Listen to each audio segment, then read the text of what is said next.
Yes, good morning, and welcome to my NSTP class. So, to my students who are watching, so please tell your classmates, sorry, not delay kasi there is a technical problem. So, let's wait muna sa kanila ha before we will start.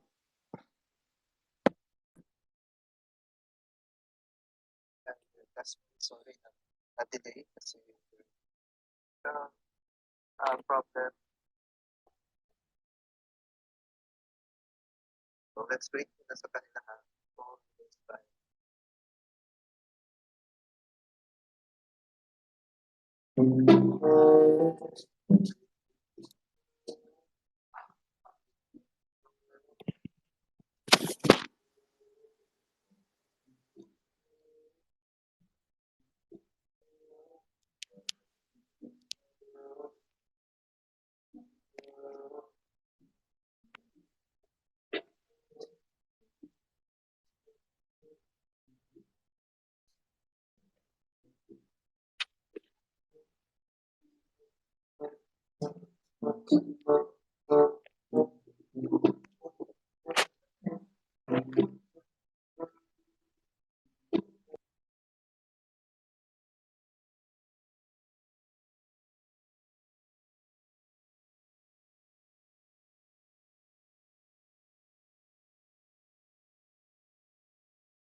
So, reminding everyone, uh, with the meeting this after the class, no? So again, ang una is section D, block D, then followed by block E, then this afternoon na yung block E. Okay? Because there are important matters to discuss. So talagang kailangan kayo magsali, no?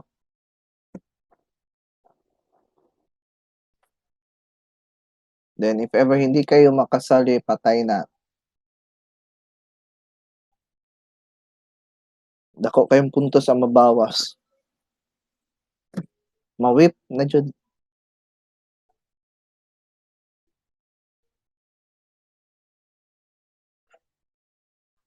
So please tell your classmates. We'll be starting any moment right now. So na-delayed lang ng konti because there are technical problems.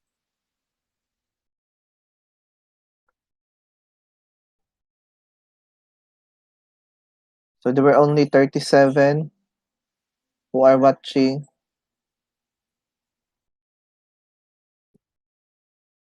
Then tell them we will have a quiz din sa every meeting natin, no? After the discussion, meron tayong activity din gagawin kaya talagang pumasok kayo. Okay? So 9:05 we will start our class.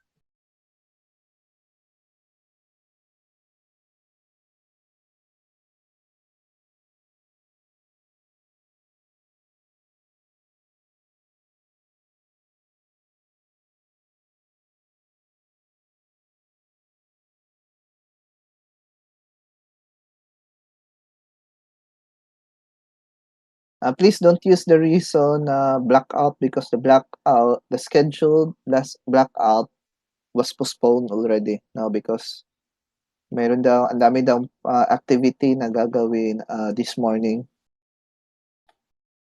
in I don't know what agency kaya it was postponed.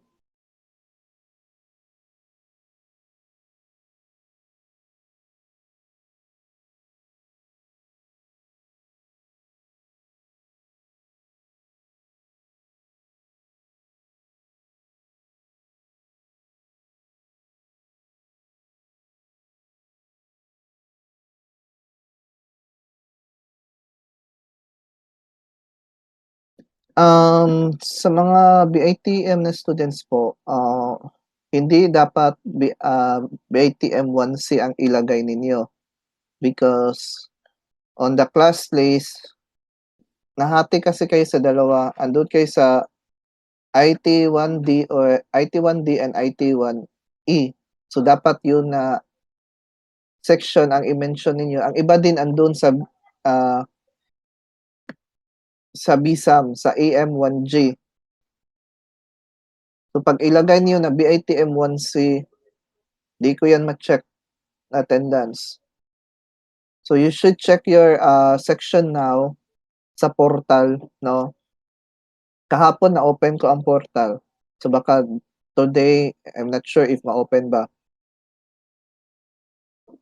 And dapat you should always update din sa sarili niyo with regards po sa sections. Since nangyari to, dapat you try to open to your portal.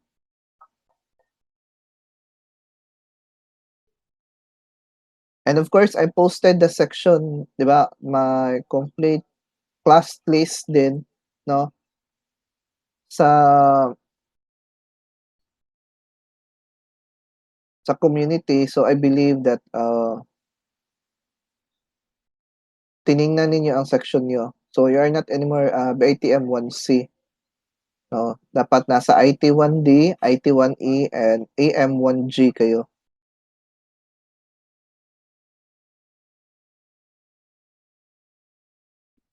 And I have almost 150, no? But there are only 49 who are watching. So nasaan na yung iba? Baka i-reason out na naman na blackout, no?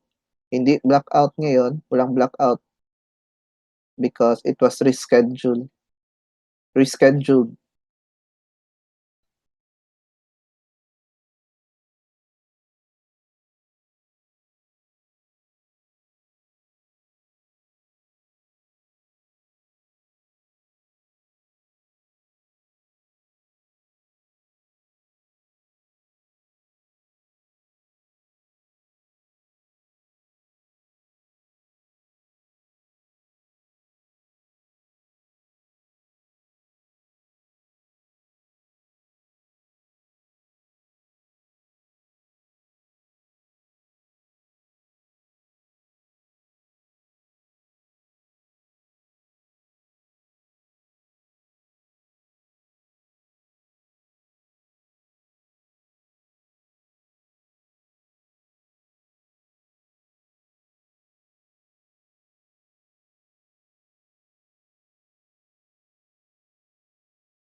Okay, so our exam will be announced sa atong meeting kaya pasok kayo sa meeting natin, no, each section.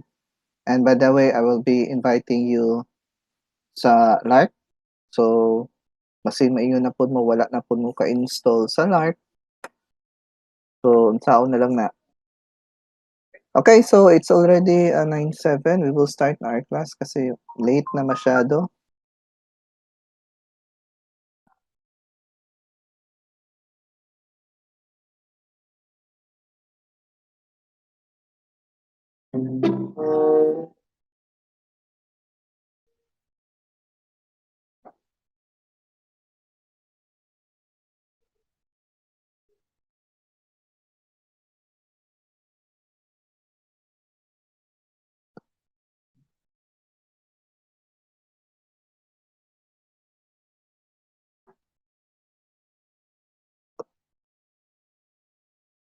So we are now in the last chapter, the last topic for our chapter 1 sa citizenship training.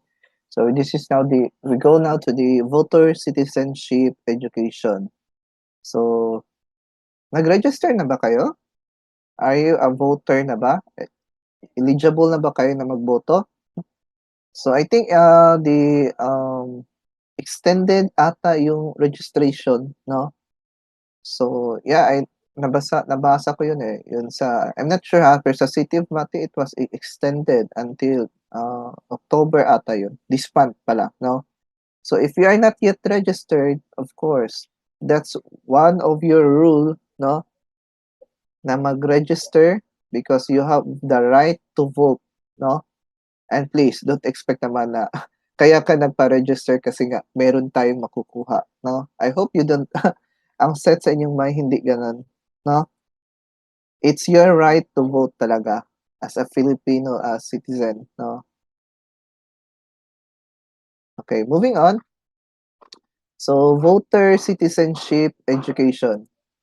So, our learning objectives for this morning is at the end of the session, students are expected to define suffrage, know the election process. So, as introduction, your vote, our future, a module for citizens, voters, education. So, ang boto nato is mao ang future sa atong the one that will lead now to our country. So, it's really important. So, it's really important sa atin na magboto, no? Kasi nga nakasalalay sa ating vote, no? Ang idideklarang leader sa ating bansa, no? Single vote kay is there ano na ba? Is there any chances ba na nangyari na nagka-tie yung ano is dalawang candidates? I think meron pero it's not in national, it's on the local, no?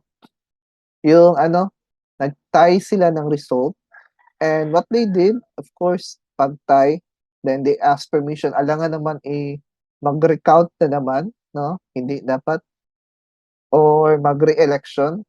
And what they did, they have the toss coin, no? Yung may coin, then itos, hari patay.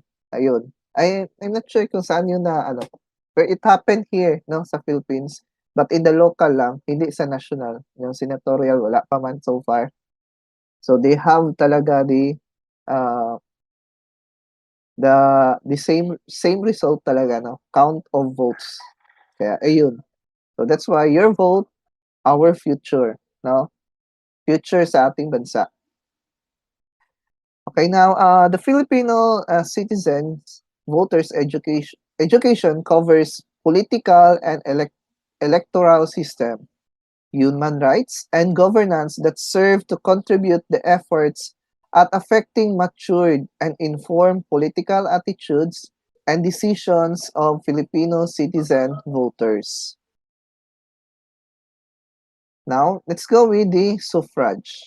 So, the human right to vote that is embodied in 3 instruments.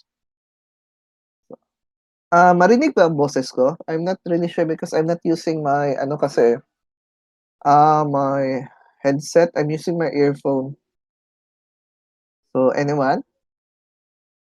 Klaro ba ang boses ko?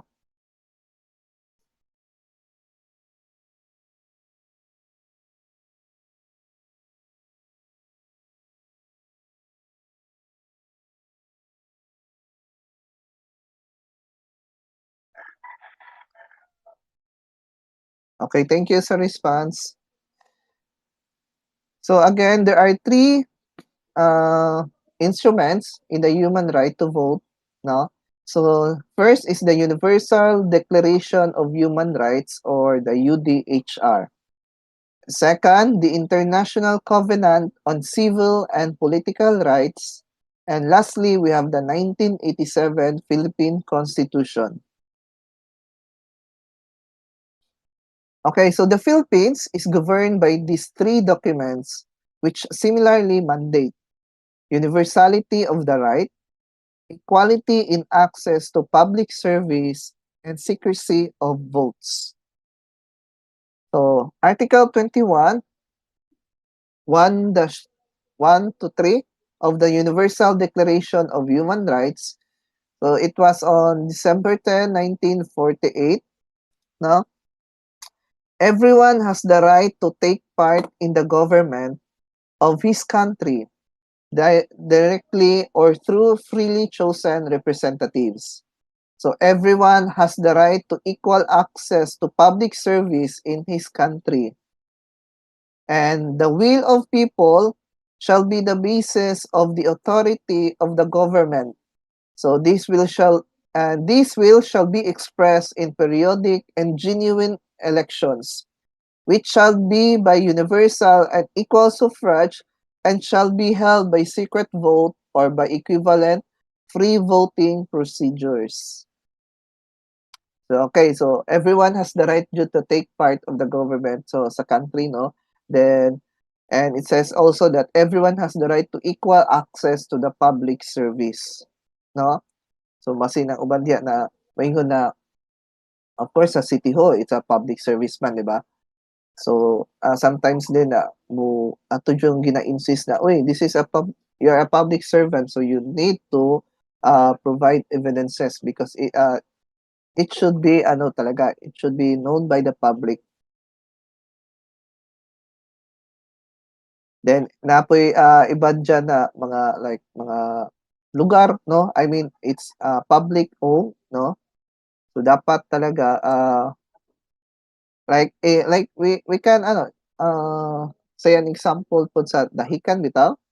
Have you been to Dahican, di ba? As of now, Dahican is no longer cannot be accessed by the public because they were the owners, mangod, no? There are a lot of owners na who are building on their resort. So before we can easily go there, no, to the Hican, but now, so kaya naging issue din siya ngayon. So that's why the public service or sana yun ang mga natin, mga public officials, no. So I hope this issue will be no, because we have the right man, because ang sand should not be owned man by any kasi every land talaga, no, na it's owned by the public government. And bakit di tayo maka-access noon sa sand or even sa dagat, because there are resorts talaga who are blocking our way. Okay? So moving on. So in article, I'm sorry for the presentation, bakit nilampas mo to eh. So Article 25 of International Covenant on Civil and Political Rights, March 1976. So every citizen shall have the right and the opportunity without any of distinctions mentioned in Article 2 and without unreasonable restrictions. So, to take part in the conduct of public affairs directly or through freely chosen representatives, to vote and to be elected and at genuine periodic elections which shall be by universal and equal suffrage and shall be held by the secret ballot, guaranteeing the free expression of the will of the electors. So to have access on general terms of the equality to public service in his country. Then we have the Article 5, Section 1 to 2 of the 1987 Philippine Constitution. So suffrage may be exercised by all citizens of the Philippines, not otherwise disqualified by law. Okay? Now the Congress shall provide a system for securing the secrecy and sanctity of a ballot, as well as a system for the absentee voting by qualified Filipinos abroad. The Congress shall also design a procedure for the disabled and the illiterates to vote without the assistance of other persons. Until then, they shall be allowed to vote under existing laws and such rules as the Commission on Election may promulgate to protect the secrecy of the ballot. Okay. So of course, even ang mga OFW, no, we are asking for their vote, no, and of course, the secrecy there is very important, no. So those, ano nga tawag dun sa outside mag-vote? Yeah. So they are, yes, still ang ilang voting is counted, no. Kaya nga na I think it was kay Duterte man yata yun na part. Yun kay ano pala yun, kay VP na, ano yun, kay VP. So, yung kay Marcos ba, no? Because, yes, ang vote kasi sa labas, no, yung mga abroad, it's not yet finished. So, he's still, hoping na pag ma-add yun, no, mananalo siya, pero wala, no? Napildi jud siya ni, VP natin, no? Then, of course, meron din tayong the Congress shall also design procedure for mga disabled person, no? So, even disabled ka, you have the right talaga. Then even yung mga lolo at lola natin na talagang, mahina na, no? So, I hope so we have ano din, yung inaalalayan talaga, no? Na of course, let them vote, no? Don't, dictate kung unsa to ilang iboto kay namo gud tayo usahay pud ning kaning mga bata-bata sa mga politician, 'di ba? Nagabantay sa ano jud sa voters precinct, no? So dapat kung you know that your grandma or your parents are already old na, no, kailangan jud na siya assistant. So don't let those mga bata-bata sa mga politiko ang mo assist. Kay for sure ang botohan jud ato is katong ilang ano, ilang ginadala na politician. So mao na ikaw kung kabalo na kang tiguang na imama, so help them, no? Of course, no? Of course, ang ilang ano jud, ang ilang pong vote is very important, and of course the Commission on Election may promulgate the protect of the secrecy of the ballot, no?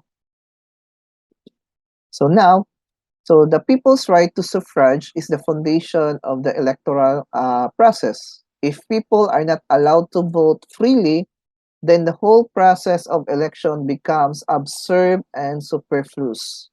Ayun. So if the people are not allowed to vote freely, no, murag ano jud ang murag gi-mandate jud na o kaning botohon, of course.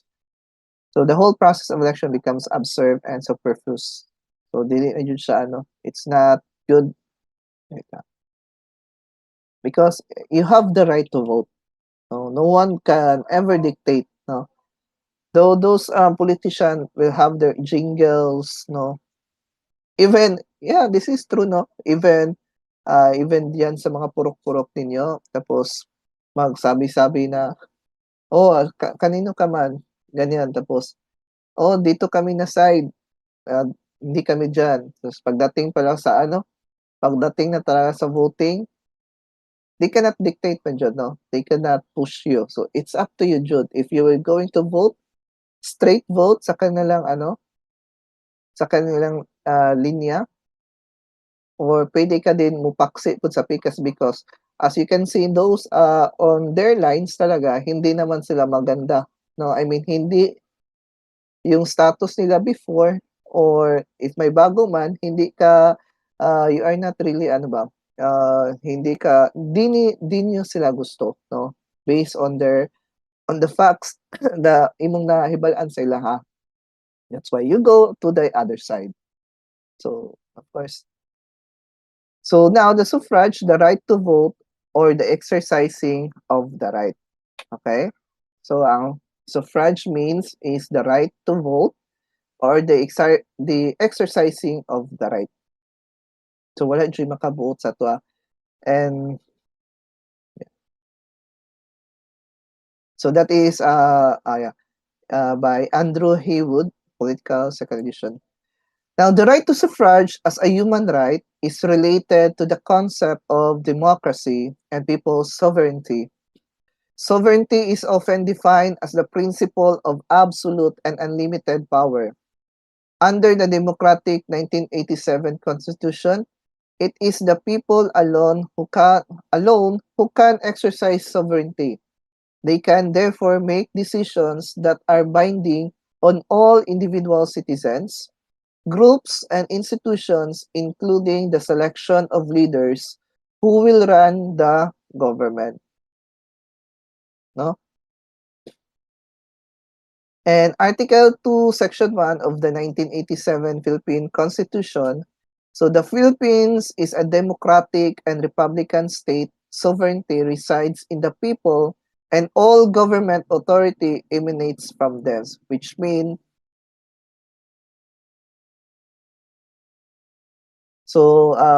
which means that the people talaga ang may power, no? Because those politicians or the government, no, will not sit on their place without the vote of the people, no? Kaya nga tayo, we have this also EDSA revolution because the people is powerful, no? They can even kick out those people on their position, no? Mag-revolt sila because this is what happened, hindi nila gusto until such time na mag-aswan na jud, no? Mo tong time na matanggal jud siya. So the people talaga is the most powerful, no? Di man pud ka makalingkod kung wala ni boto ang tao sa imuha. So let's go now. So the qualification and disqualifications of a voter. So all citizens of the Philippines, 18 years of age or over and resident of the Philippines for 1 year and for at least 6 months in the city or municipality wherein he/she proposes to vote immediately presiding the election are qualified to vote. Okay, so if you are already, I think you are all 18 naman, no? Nag-18 na ba lahat? I think yes. Tapos pag-enter nyo dito sa college, I think you are 19 na. So you are all eligible na to vote talaga. And of course, do I have a student who are foreigner? No? Then dapat you are residents of the Philippines for 1 year. So I've been for almost 24 years in the Philippines, no? So then at least now, and of course, if you wanted to register to a precinct talaga, I mean to the, like for example, andito ka, taga Tarragona ka, but you already living here sa Mamati, so make it sure na at least 6 months ka nagpuyo na dire, no? I mean talagang the whole. So pwede na ka mo lipat dire, dire ka mag-register, dire ka mo vote. Pwede nga na.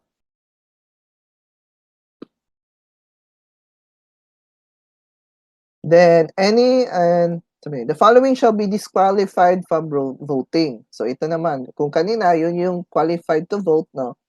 So any person who has been sentenced by final judgment to suffer imprisonment for not less than 1 year, however, he/she may reacquire the right to vote upon expiration of 5 years after service of sentence.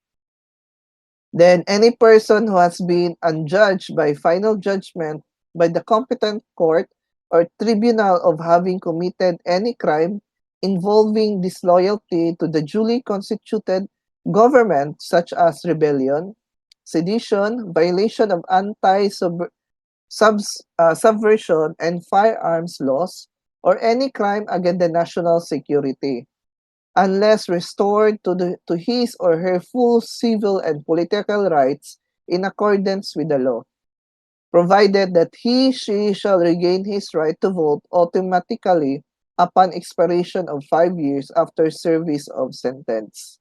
No? Kung ang imong sentence nilampas na jud for 5 years, so pwede na ka maka-vote, no?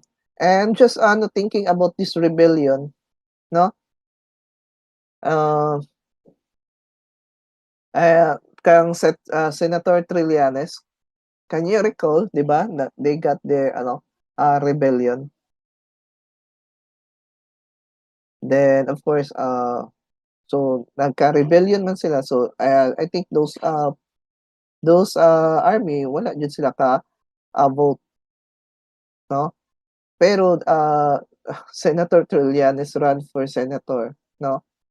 Then ayun, nanalo din siya because lahi man gud ni diri pud sa ato sa Pinas, no, pag sikat pud ka konti, no, yang wag strategic man gud na, no? Labi na pag always jud ma-remember ang imong name. So mao to siya. Mo nang na-joy jingle, samo kay mga jingle pag abot sa politics, no. I think it will start next year February. Pila kay 3 months man na sa 3 months sa national na category mag mangampanya, then 1 month sa local. So samok na kayo. Basta next year samok na kayo. Then hopefully next year talaga we will have now our face-to-face, no? Si Dilima, yes, si Dilima case man to kay Senator Dilima, no? So yes, maybe I think he's one of the din na cannot vote. Pero yun nga, hindi ka makaboto pero makatakbo ka. Yeah, I hope that our Philippine Constitution will have its revision talaga, no, because even yeah, frankly speaking, you can run naman talaga sa akong pagkahibalo jud sa if you wanted to run as president of the Philippines, one of the category baya is you can read and write lang, no? Kana ra. Pero when you try to apply for a job, tabang daghan kayo qualification, 'di ba? So I think I hope so talaga na our Philippine Constitution will really change, no? Okay? So I hope you are not qualified with this one, no? Wala man tayong dito na we are, anong tawag ito? We have these sentences. Okay, Federal Parliament. Wala pa, di pa man ta sure kung ma-Federal Parliament na. Pero mao to ang gina-push sa to ni Tatay Digong, no, pero wala man. Then we will wait na lang jud sa atong mga leaders. Hopefully we have a positive. Now, insane or incompetent person as declared by competent authority. So, in addition of RA 9189 of the overseas absentee voting. So, ito na yun sa mga no, sa mga OFW. So, voting, overseas absentee voting law entitles all Filipino citizens overseas not otherwise disqualified by law and immigrants and permanent residents with affidavit of intent to resume residence in the Philippines to vote for elective position in the national elective position at the national level. We have president, vice president, senators, and party list representative. Okay. So pasabot dire. So those pod ang makaboto lang pod is dili tong mga 'di ba naman tayo ginatawag nga nag-work lang jud as OFW. Naputay mga nag-migrate na jud.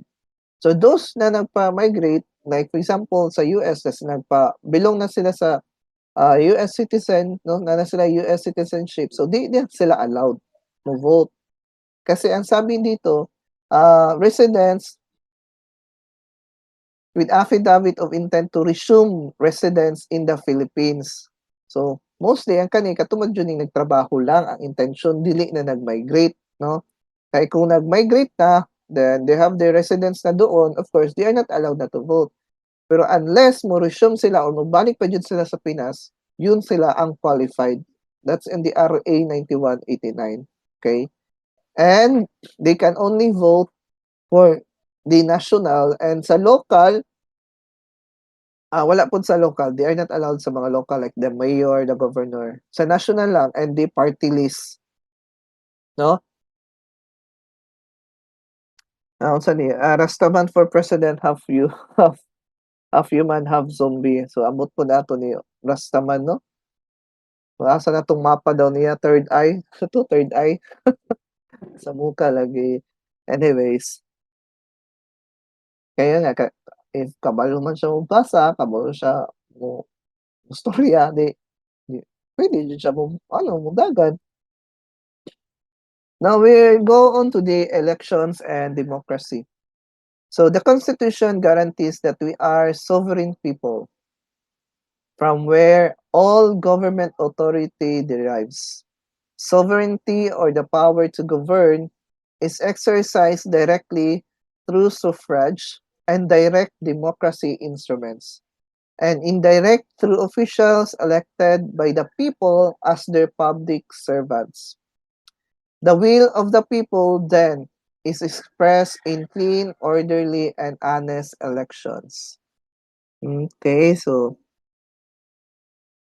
nagkayagaw na ang ano, tungod kang Rastaman. Anyways, so let's stop na lang. Sige na, okay na yan kay Rastaman, no? Then, elections are part of the system of representative democracy. So, complemented by the system of direct democracy. So, klaro dito ha.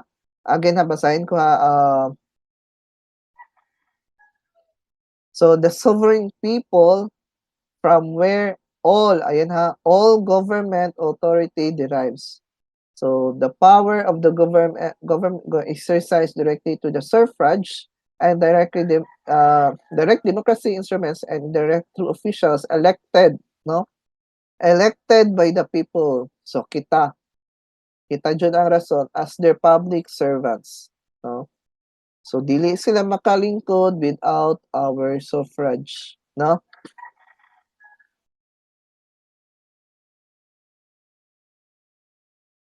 Then, yeah. Then, elections are part of the system.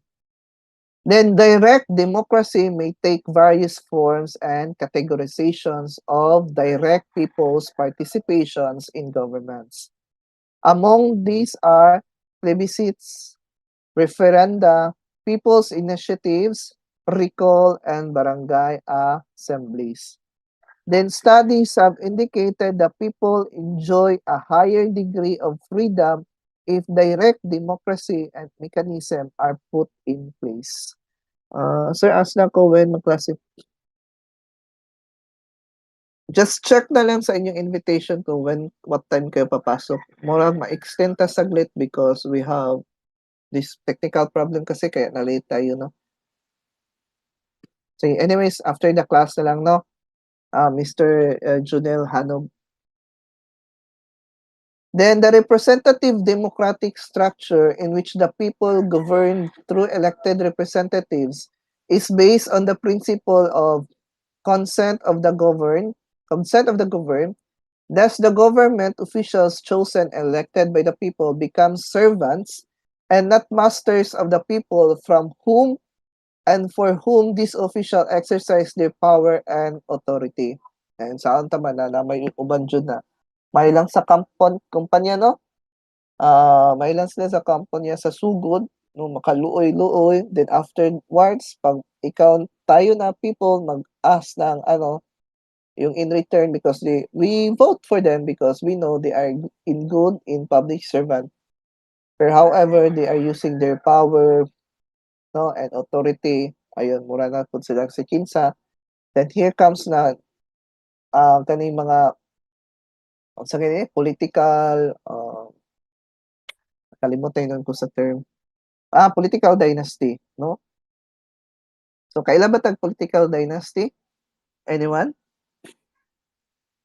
So, if you are belong to the family talaga na mga politika, so di na jud na mawala sa inyong pamilya, no? Until magkaroon ng political dynasty. I think it was already gibawal na siya. I'm not sure if there is a RA to it, no? Na gibawalan na ang political dynasty. Kaya lisod po kayo na puros na lang political dynasty ang mag-govern sa isa ka syudad, wala na. Then the citizen voters in a representative democracy are entitled to free and informed choices for whom to vote, and choices must be dated in genuine welfare of the majority. Every individual political choice and decision made by the citizen voters will determine the kind of government that will serve them. Okay? So in here, so the people have the right to inform the choices to vote, no? So kinsa to, so naman siya ng mga list of people na mudagan, so dapat makita nato kung kinsa ang mudagan. Okay, so tama ka, Miss Balahay. So isa ra ka pamilya mag-monopoly sa local governance. So lain po kayo mo na against jud ko sa political dynasty.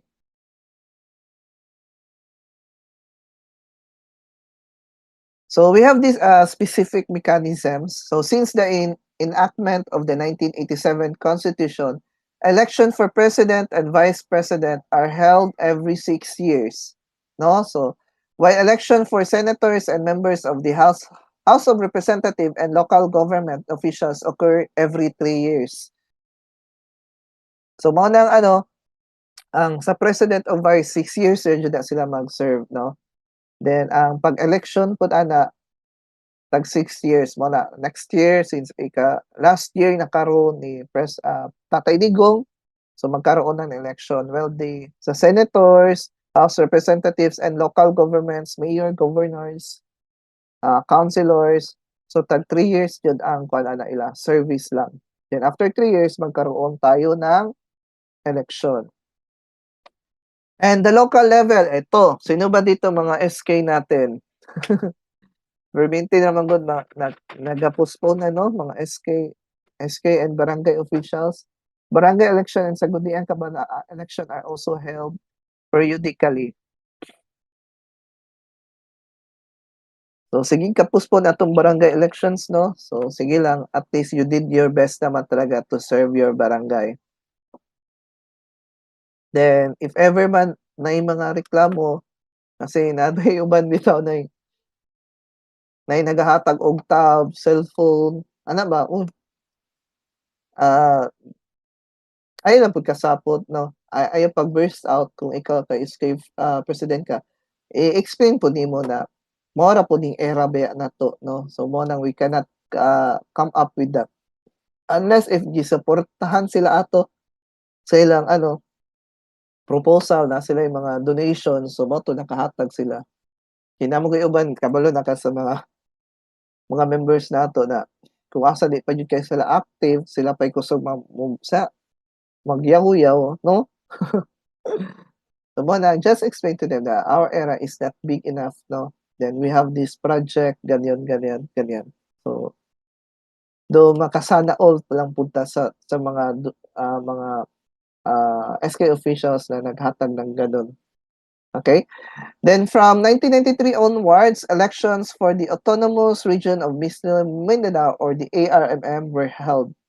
And the 1996 and the 2008 ARM election also served as a pilot test for the automated system of elections. So ayun yung 2008 nag-automate naman ang elections, no? Then after the ARMM, we have this Bangsamoro na last year ba yun? Then aside from voting in election, our constitution mandates other mechanism to advance democratization and citizens' participation in governance. So the system of initiative and referendum gives the people power directly enact, propose, and reject laws both at the local and national levels. And also, through initiative, the people may directly propose amendments to the Constitution by a petition of at least 12% of the total number of registered voters, in which 3% of registered voters in each legislative district is representative. Ano yun? Represented. Through plebiscites or referenda, the people approve or reject the call of Constitutional Convention to propose changes to the Constitution, approve or reject proposed changes in the Constitution, and at both the local and national level express their will with respect to certain issues. The role of non-government organization is governance is recognized. So now the party list system of representation allows for marginalized and represented sectors to be represented in the national legislature. This system serves as an attempt to depart from the personalistic character of the political and electoral system by giving focus to the party and its issues-based platform. And the Constitution and the 1991 Local Government Code mandate sectoral representation in the legislative bodies of local governments. People participation is also provided for by the Local Government Code through representation in consultative bodies such as the local health boards, local school boards, local peace and order councils, and local development councils at all local levels. And there is also the LGC mandated barangay assembly, no? So ito na yung sa barangay. People's Assembly of Meeting of all over 15 years old residents of the barangay. The assembly has the power to hear and pass upon the report of the Sangguniang Barangay SB performance, and it can also recommend measures for legislation by DSB or Sangguniang Barangay. So the Barangay Assembly is one of the manifestation of people's power and a truly direct and participatory democratic exercise. So the latest development in upholding the right of suffrage is the Republic Act 9189, which provides for a system of absentee voting for qualified Filipinos abroad. Okay, in election process in 2010 and beyond,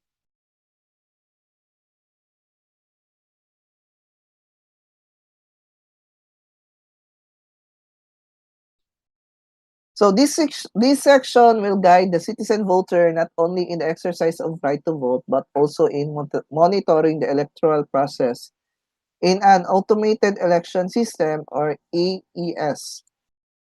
So we have now the modernization and automation of the electoral process dates back to the 1992 COMELEC's Modernization and Excellence Project or Operation MODEX, which includes development in 8 components. We have the legal framework, registration, election process, education campaign, information technology system, facilities, institutional structure, and personnel. So election modernization and automation generally aims to speed up the election process and come up with results and reduce the risk for human error or fraud. So we have there's Republic Act 9369 enacted in 2007, amended Republic Act 8436 or the Election Automation Law, which mandated the use of automated election system or AES in the country. So this system will comprise the use of appropriate technology for registration, voting, counting of votes, and canvassing, transmittal of election results. So previous attempts at modernization in terms of automating the election process include a pilot test of optical mark reader or OMR technology in the 96 autonomous region in Muslim Mindanao ARM elections. Second, the partial automation using OMR technology in the ARM provinces during the 1998 national and local elections. Then the halted nationwide implementation of centralized automated counting system for the 2004 elections. The pilot test of fully automated election system in the 2008 ARMM elections. So 2008 na dito nagka ano no katong nanatay modernize. So in the 2010 national and local elections in the citizen voter takes part in the country's first nationwide fully automated election system AS, from shading marks on the official ballot, counting of votes, to transmission and canvassing of election results. So atong 2004 2008 sa ARMM pa jud to nag-start. Then pagka 2010 dito na jud gi-start sa national katong igo na lang ta ano kay dati handwritten man isulat gid sa imong ginaboto karon katong shaded na lang no. So we have this pre-election phase. So first, the registration. So preliminary to the voting exercise is the registration of voters. So the registration process is guided by RA 8189 or the Continuing Voters Registration Act and 6 and by the COMELEC Resolution number 8514, Rules and Regulation, the continuing registration of voters. So during the registration process, qualified applicant will have to appear personally at the local COMELEC office. So ikaw if gusto ka mo apply, so moadto jud ka sa COMELEC office. So personally, so bawal ka mo magpa sila kanang mo file ka sa imong candidacy ta manugo ra ka so bawal no. Even katong mga di ba?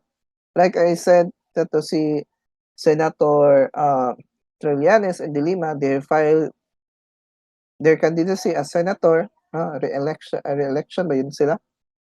Re-elected. So ayun na with the of course kay since they are ano man convicted pa no with their I'm not sure kung ano yung case. So they were guarded no. So pwede ra jud ka mudagan. Then the applicant's identity and residence will be verified through presentation of a valid ID with a photograph and signature. So the applicant's status or registration will also be verified after a successful verification. The applicant shall receive and fill out an application form in 3 copies. So the applicant's biometrics will be digitally captured, example, digital images of voters' photograph. Fingerprints and signature will be taken using COMELEC's data capture machine or the DCM. An acknowledgement receipt will be given to the applicants afterwards. The Overseas Absentee Votings or AOV law applies the mechanics in Republic Act 8189 on personal registration either with the election board of inspector in their place of residence before their departure or with the representatives of the Commission in the Philippines embassies, consulates, and of other foreign services establishment in their temporary residence in overseas. So with the implementation of AES, the regular or established precincts identified in previous election will now be grouped in clustered precincts.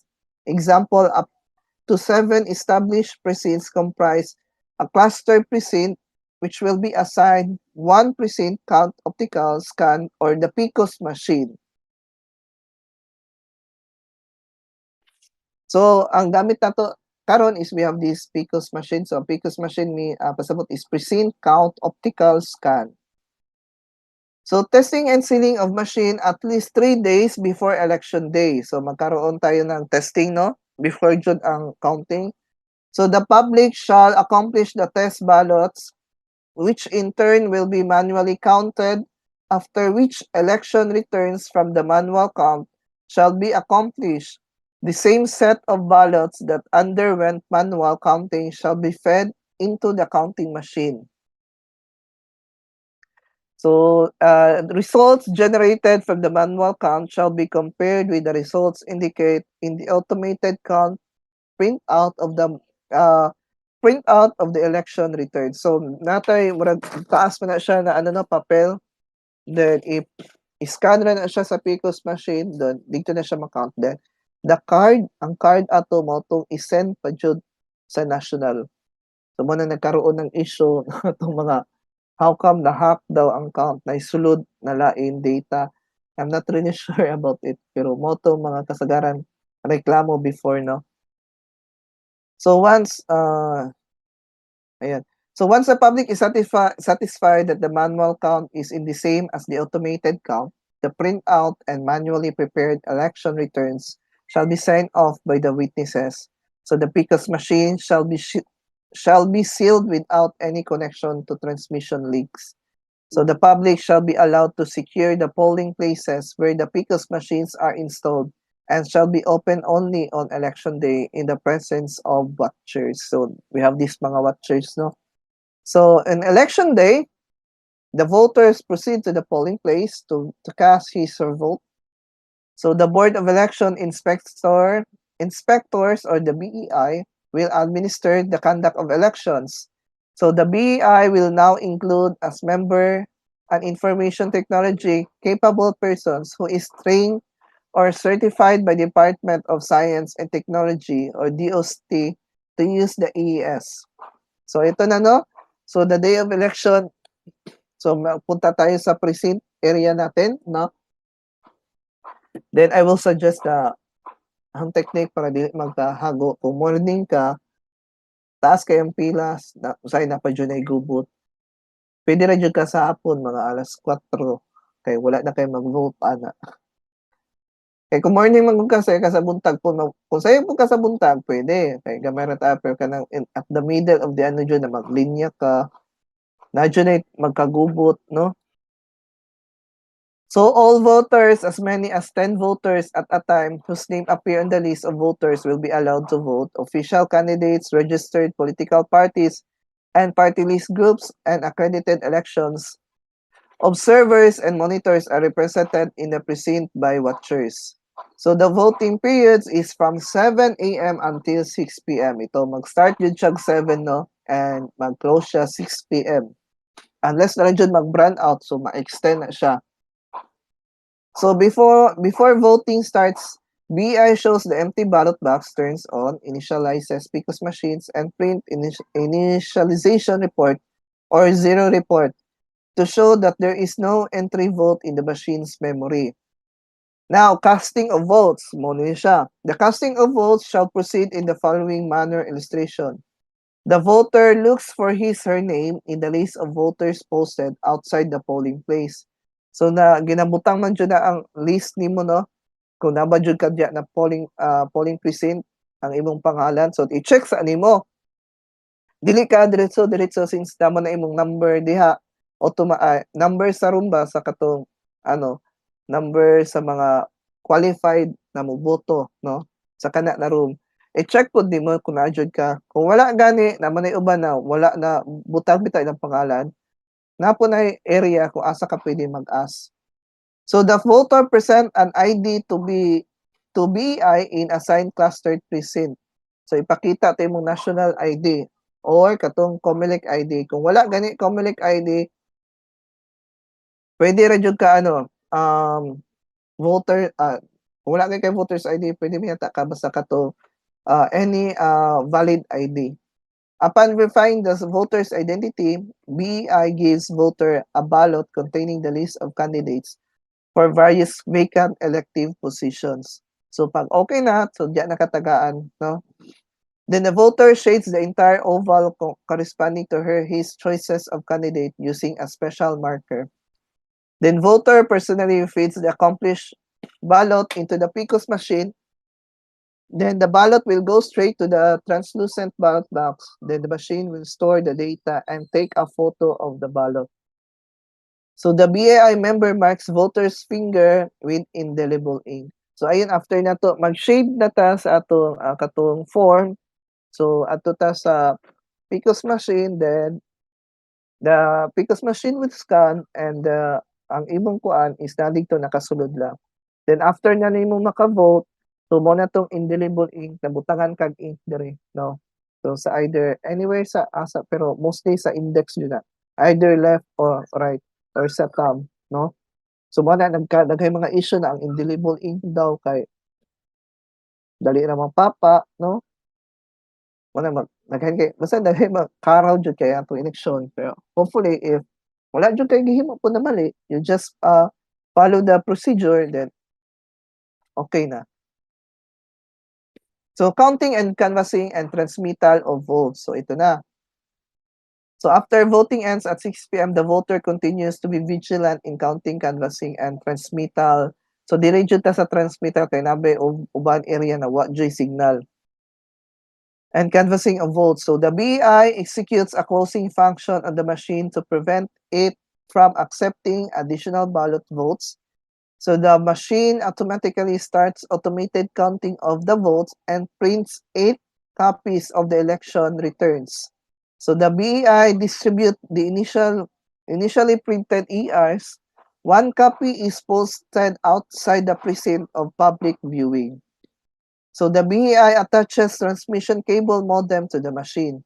Then the BEI performs transmission function which starts transmittal of the data to the Municipal Board of Canvassers or MBC, COMELEC Central Database and Data Server of accredited groups including the Kapisanan ng mga Broadcasters sa Pilipinas or KBP, political parties and citizens armed through the machine. After the transmission, BI performs of a function for the machine to print the remaining 22 copies of the ER for other accredited parties. After collecting the transmitted election returns, the MBC starts its canvassing through the results by undergoing the same precinct process. So the MBC prints its own initialization or zero report, prints 8 copies of Municipal Certificate of Canvass MCOC, attaches transmission cable modem to the machine, transmits data to the Provincial Board of Canvassers, and prints the remaining 22 copy of MCOC. Now, the MBC then proclaims the winners. So, mano siya. So, before, dugay jud kaayo, no? Kung wala pa to siya na automate mo count pagod siya almost a month or 3 months pa. Pero pag abot sa PCOS machine, so murag in a day, na ba in a day or yeah, natoy in a day lang. Na-declare na ang kinsay na daog as mayor, as the governor, no?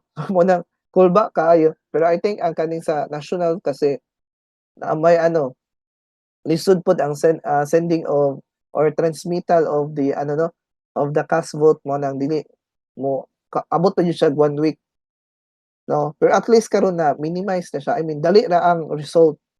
Unlike sa una before, no? Kay ihatod pa sa airplane ang katong tong list. Karon kay technology man, so dali ra.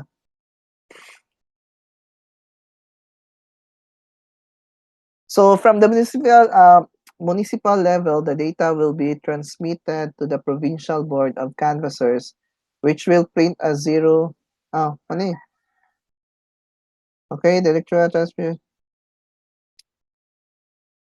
So the electronically transmitted result will be used as basis for canvassing, consolidation, and proclamation of winning candidates for the city municipal officials, provincial officials, district and party list representatives, and the senators.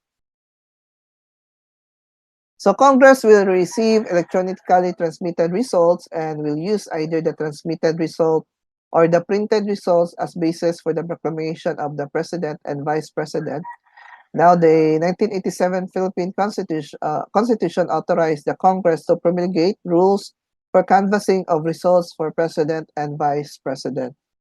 Now, the data from the COMELEC database will appear in the COMELEC Quick Count in real time as an official and partial results. So now we are here now, powers and functions of the public servants. So the Philippines is a republican and democratic state. The Constitution provides the basic right of suffrage and recognizes the people as the only source from which sovereignty and all government power come from. There are the three branches in the Philippine government, namely the executive, the legislative, and the judiciary. So, mo ni siya ang tulo ka branch siya. So, the executive power is vested in the President of the Republic. These powers covers control of all executive department and all implementing agencies of the government. Appointment of high officials in the government, heads of executive departments and cabinet members, ambassadors, public ministers, consuls, officers of the armed forces. Morning sa executive. Seeing the execution and implementation of law and policies that the legislative branch has created, local government units also exercise executive functions through the governors or provinces, municipal and city mayors. Now, legislative powers is lodged in the Congress of the Philippines, the Senate and the House Representative.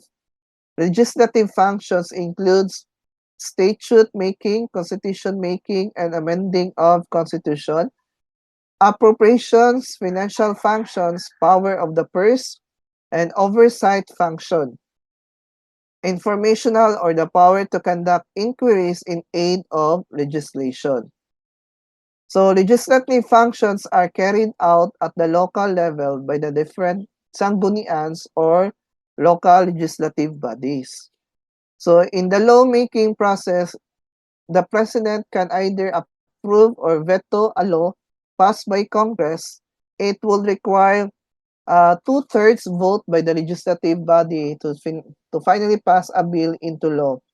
At the local level, chief executives can also veto any ordinance on the ground that is prejudicial to the public. In turn, the sangguniang or the local legislative body can override the veto also by two-thirds vote of the whole sanggunian. Lastly, we have the judiciary. On the other hand, is tasked to resolve the conflicts that may arise from the interpretation of the laws created by Congress and seen as the ultimate arbiter between the executive and the legislative branches of the government, with the Supreme Court being the highest court of the land. Members of the judiciary are appointed by the president. So, mo ni kato na to si Supreme sa Supreme Court, no? So the members of the judiciary are appointed are not. So the members again the members of the judiciary are appointed are not elected. Okay?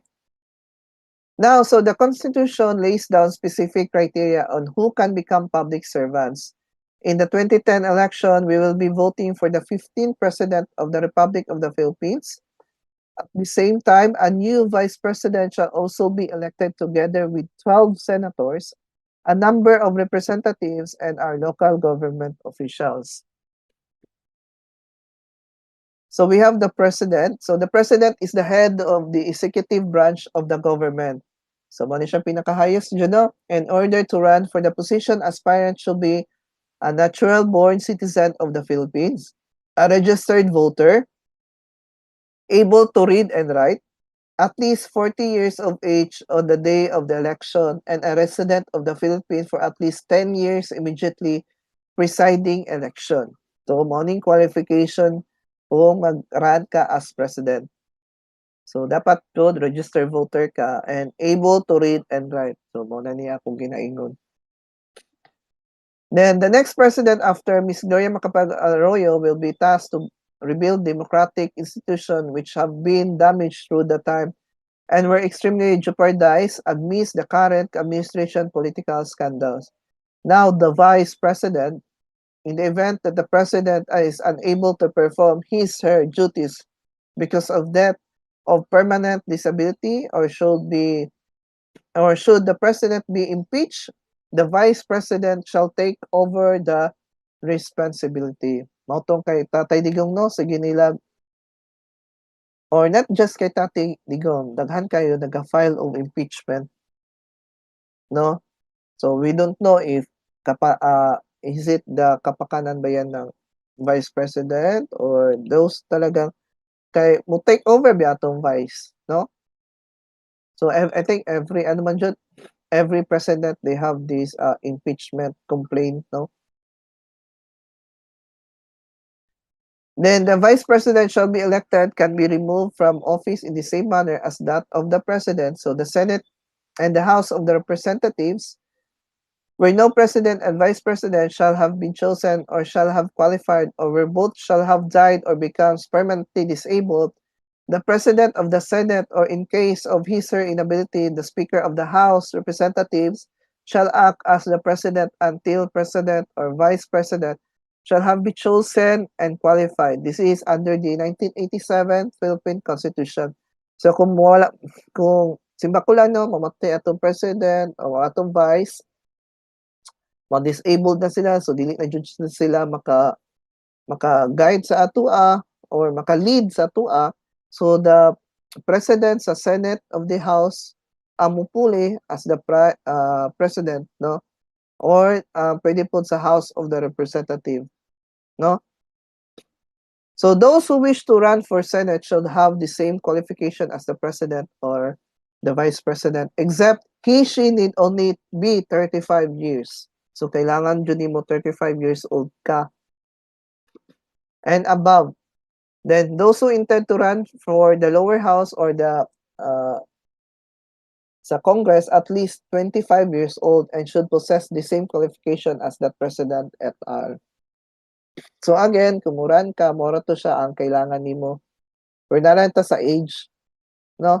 Muna, ingon kay ko na dali ra jud kayo mudagan as president or even ano, muna, I think it should be there's a qualification po sana, no, in terms sa educational attainment, no? Kasi even sa mga job karon lisod ba pero pag mudagan na dai ka sa election, pwede ra jud kay dili kayo siya stricto when it comes sa educational attainment, no? So mo na uban di man ta Korea saway lang pero makita man jud pud nato, no? Lahi ra jud ning naay educational background sa mga wala. So aside from the general qualification required of the political candidates, voter must also consider looking into the candidates' track records. So mo na ni. So hopefully kung kinsa may first time voter diri, please include the track records and kung mahimo po educational background, no? Then voter behavior. So ito na, at 2003 ay per update study on voter behavior suggests the top 4 factors determining the vote of Filipino electorate. So candidates' public servant image, political machinery, candidates' popularity, and endorsement of traditional network organization, which include the family, the church, the ward leaders, and formal groups and association. So, of course, if you have a good public servant image, so muna isa kariso na butuhan jud ka. Then kaning political machinery, I'm not really familiar to it, pero of course, kung diha nakadaan sa political, so tan-awon jud ang background, no? Then, naputay ginatawag ni candidates popularity, no? Kung of course, kung popular ka na diya sa iyong lugar, no? Mo nang madaog jud pud ka. Then labi na if i-endorse pud ka, mo nang o kasaka ang uban mga politiko nagagamit og mga artista, no? Para makuha pud ang attention sa mga voters. Now, according to the March 2004 Pulse Asia survey, that the youth do not differ from other age groups in their desired traits for a national leader. Top traits were pro-poor, no, is knowledgeable and has experience in management of government, trustworthy, can enforce the law equally for influential and ordinary people, prays often to God, godly, sincere, and fights anomalies in government. So, mo ni siya kaning sa Pulse Asia sa survey sa mga usually ginapili jud sa mga youth. Asa naman ta? Yes, ang media ginagamit yun, no? Uh, so, Pulse Asia, ayan, furthermore, it has been reported that about 79 to 90% of registered voters below 55 years old were aware of political ads, and in 2004, and with a slight increase to 87 to 94% in 2007. Ito, a common element of patronage culture is utang na loob. The powers that be use this to ensure that their political and economic interests will be served. For instance, a powerful politician may invite a candidate to run under his political party in return. The candidate will feel indebted and eventually feel pressure to support the political agenda of his benefactor even if it is opposed to the said agenda. So naday uban no ng line up since may utang na loob kasi to si like si congressman may utang na loob kaya dito siya tatakbo sa linya no kasi wala do kabalo siya sa agenda sa iyang gidangganan kay against sa iya nagkadimao pero since may utang na loob manggod mao to napugos siyang dagan so mao po na ang usahay since nidagan man ka diha na party list or whatsoever na linyada mo na di pug ka maboto jud pero if you are really popular especially sa imong background na ani imong kuan botohan jud pug sa mga tao no. Okay, I think taas prejudice do asa pa rin. So we will end to that part muna no. Wait lang ha. Kasi mawala na tayo sa schedule sa atong meeting. Gamay-gamay na lang jud ay. Wait asa na.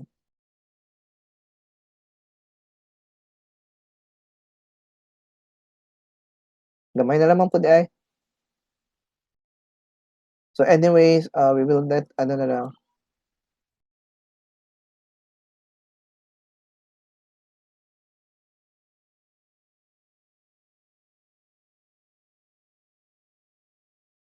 Okay, so we will end this part, no? Kasi lampas na ta sa tong oras basta hindi na ta maka-meeting noon. So we will have our break, no? Muna because it's almost 1 hour na din ako nag-talk. Then after our break, yun na, pasok na po tayo sa ating meeting, no? So mauuna ang IT 1D, then followed by section IT 1A. Then this afternoon, IT AM 1G. So check your email, katong email na naidurso, no? So I hope na instruction na yung sa BITM and katong tulo ka si CE, no? Okay, so we will have our break and I will end this live, no? Because mag-meet man ta sa LARC lahat. Okay, so I know some of you hindi pa naka-breakfast, so you eat your breakfast. So 15 minutes, 20 minutes after this, we'll meet na. So karon 10 mga 10:30 mag-meet IT1D then sunod na pod ang IT1A. So standby lang kayo. Basta karong hapon ang AM1G. Okay? Okay, nag-send mo message sa LARC and so daghan jud gyapon sa inyo ang sige say present again just reminding you that the attendance no will be just checked 15 minutes pero sa dire kay synchronous man ta i-extend ako up to 30 minutes pag wala mo ng 30 minutes di mo kasi present, ayun, wala na inyong attendance. So, wala na mo'y points. Okay?